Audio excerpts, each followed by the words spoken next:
A Christmas Carol by Charles Dickens. Stave 4, Part 3. "Spirit," says Scrooge, shuddering from head to foot. I see. The case of this unhappy man might be my own. My life tends that way now. Merciful heaven, what is this?" He recoiled in terror, for the scene had changed, and now he almost touched a bed, a bare, uncurtained bed, on which, beneath a ragged sheet, there lay something covered up, which, though it was dumb, announced itself in awful language. The room was very dark, too dark to be observed with any accuracy, though Scrooge glanced round it in obedience to a secret impulse, anxious to know what kind of room it was. A pale light, rising in the outer air, fell straight upon the bed, and on it, plundered and bereft, unwatched, unwept, uncared for, was the body of this man. Scrooge glanced towards the phantom. Its steady hand was pointed to the head. The cover was so carelessly adjusted that the slightest raising of it, the motion of a finger upon Scrooge's part, would have disclosed the face.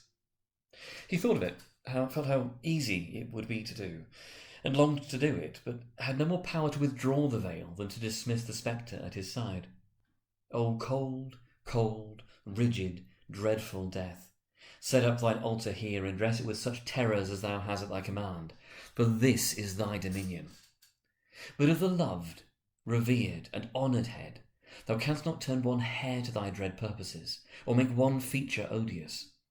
It is not that the hand is heavy, and will fall down when released. It is not that the heart and pulse are still, but that the hand was open, generous and true, the heart brave, warm and tender, and the pulse a man's.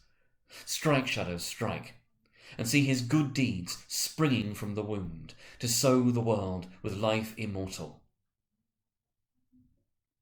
No voice pronounced these words in Scrooge's ears, and yet he heard them when he looked upon the bed. He thought, if this man could be raised up now, what would be his foremost thoughts? Avarice? Hard dealing? Griping cares? They brought him to a rich end, truly. He lay in the dark, empty house, with not a man, a woman, or a child to say that he was kind to me in this or that, and for the memory of one kind word I will be kind to him. A cat was tearing at the door, and there was a sound of gnawing rats beneath the hearthstone. What they wanted in the room of death, and why they were so restless and disturbed, Scrooge did not dare to think. "Spirits," he said, "it's a fearful place. In leaving it, I shall not leave its lesson, trust me. Now, let us go." Still the ghost pointed with an unmoved finger to the head. "I understand you," Scrooge returned, "and I would do it if I could, but I've not the power, Spirit. I've not the power." Again it seemed to look upon him. "If there's any person in the town who feels emotion caused by this man's death," said Scrooge, quite agonised, "show that person to me, Spirit, I beseech you." The phantom spread its dark robe before him for a moment, like a wing, and withdrawing it, revealed a room by daylight, where a mother and her children were.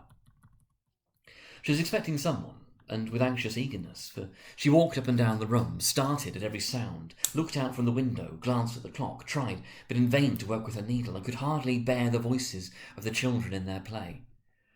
At length the long-expected knock was heard. She hurried to the door, and met her husband, a man whose face was careworn and depressed, though he was young. There was a remarkable expression in it now, a kind of serious delight of which he felt ashamed, and which he struggled to repress. He sat down to the dinner that had been hoarding for him by the fire, and when she asked him faintly what news, which was not until after a long silence, he appeared embarrassed how to answer. "Is it good," she said, "or bad?" to help him. "Bad," he answered. "We're quite ruined." "No, there's hope yet, Caroline."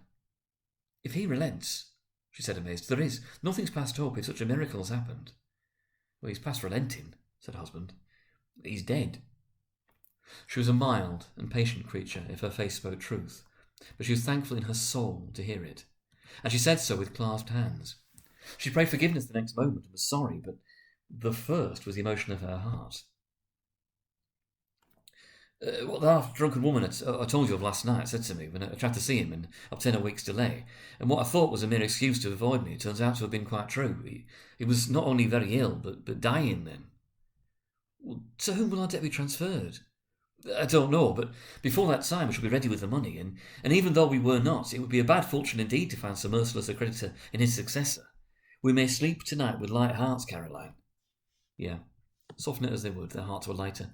The children's faces, hushed and clustered round to hear what they so little understood, were brighter, and it was a happier house for this man's death. The only emotion that the ghost could show him, caused by the event, was one of pleasure.